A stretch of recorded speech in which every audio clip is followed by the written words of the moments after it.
श्याम जी के दो बेटे थे। दोनों बेटे बाप का बहुत ख्याल रखते। श्याम जी की पत्नी बहुत पहले ही इस दुनिया से चल बसी थी। श्याम जी ने बच्चों की देखभाल बहुत अच्छे से की थी।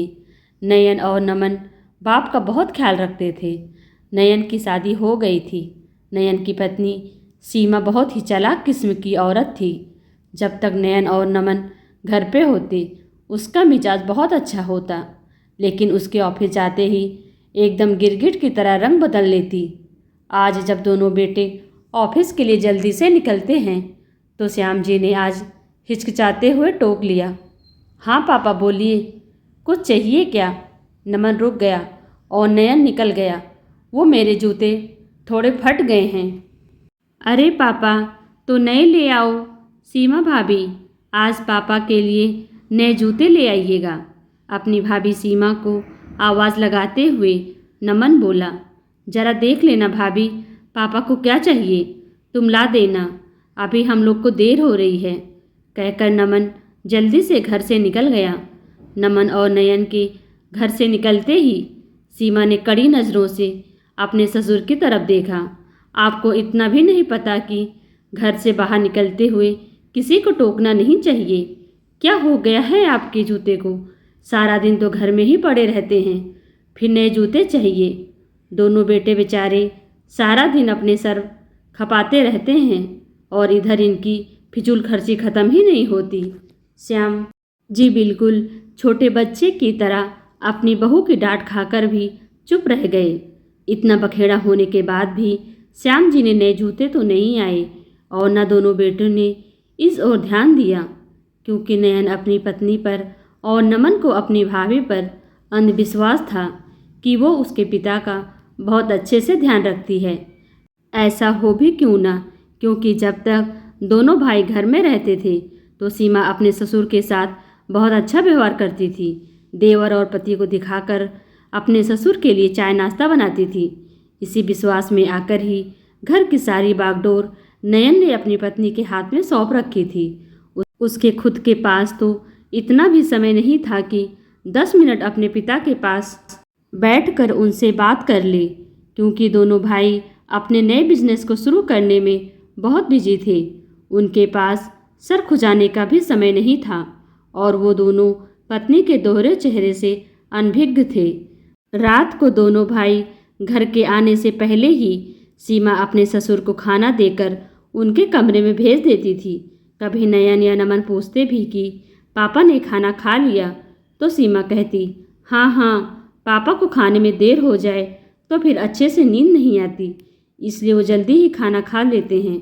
फिर उन्हें दवाइयाँ भी तो लेनी होती है ना। दोनों भाई सीमा के मीठे बोल के पीछे छिपी मंशा को कभी समझ ही नहीं पाए। वो खुश होते, चलो कोई तो है जो पापा का इतना ध्यान रखता है, क्योंकि इन दिनों वो लोग इतना बिजी हैं कि ध्यान ही नहीं दे पा रहे। एक दिन नयन और नमन को किसी क्लाइंट से मिलना था, तो नयन को जल्दी ही छुट्टी मिल गई।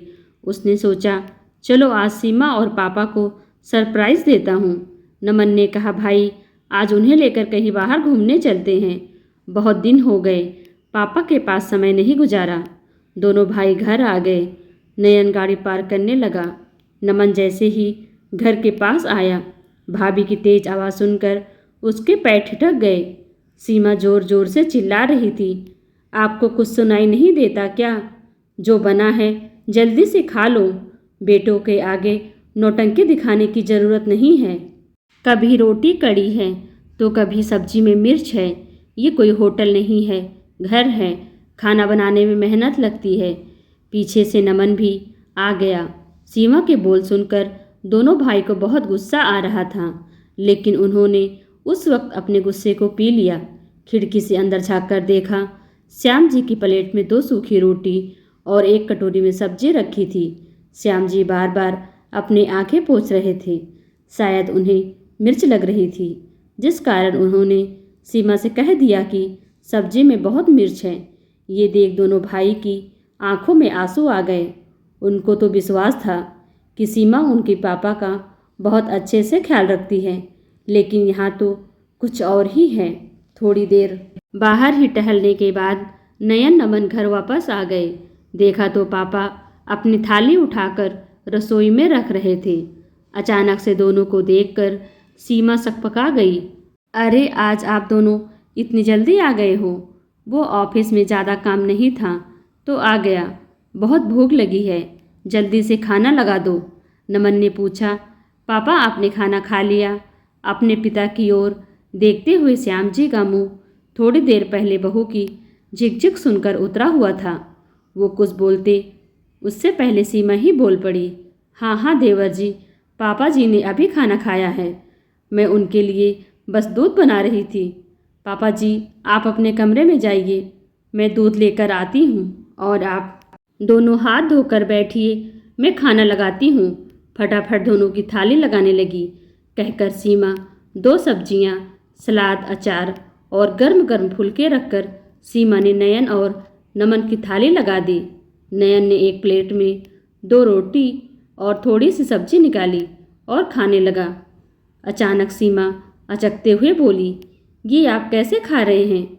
और देवर जी आप क्या सोच रहे हैं? आप खाना क्यों नहीं खा रहे? इतना कुछ बनाया है तो अच्छे से खाते क्यों नहीं? हम दोनों भाई तो देख रहे थे पापा रोज़ कैसा खाना खाते हैं, जो तुम उन्हें हमारे आने से पहले बड़े प्यार से खिला रही थी। नयन की बात सुनकर सीमा को काटो तो खून नहीं। जी वो सीमा हकलाने लगी। नयन लाल आंखों से सीमा को देख रहा था।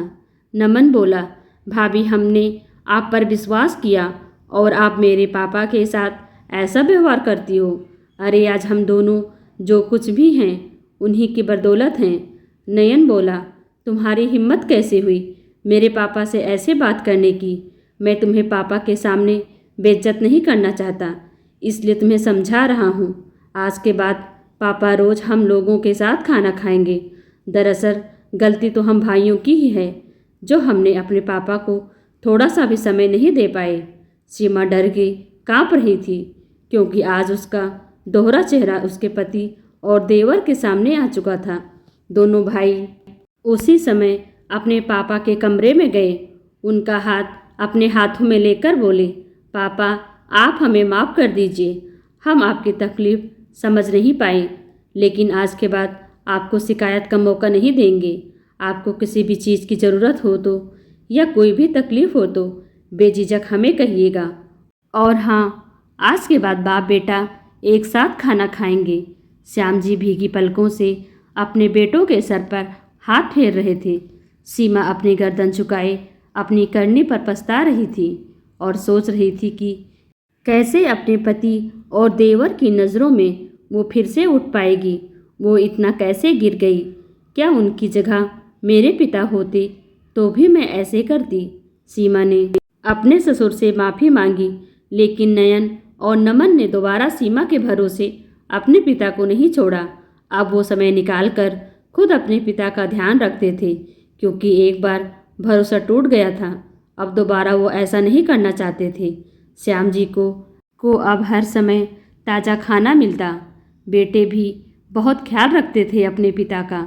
श्याम जी अब बहुत खुश रहते थे। ऊपर वाले का शुक्रिया अदा करते कि उनको इतने प्यारे 2 अनमोल रतन दिए। दोस्तों आपको यह कहानी कैसी लगी कमेंट कर हमें ज़रूर बताएं। वीडियो को लाइक कर चैनल को सब्सक्राइब करना बिल्कुल भी ना भूलें। Thanks for watching.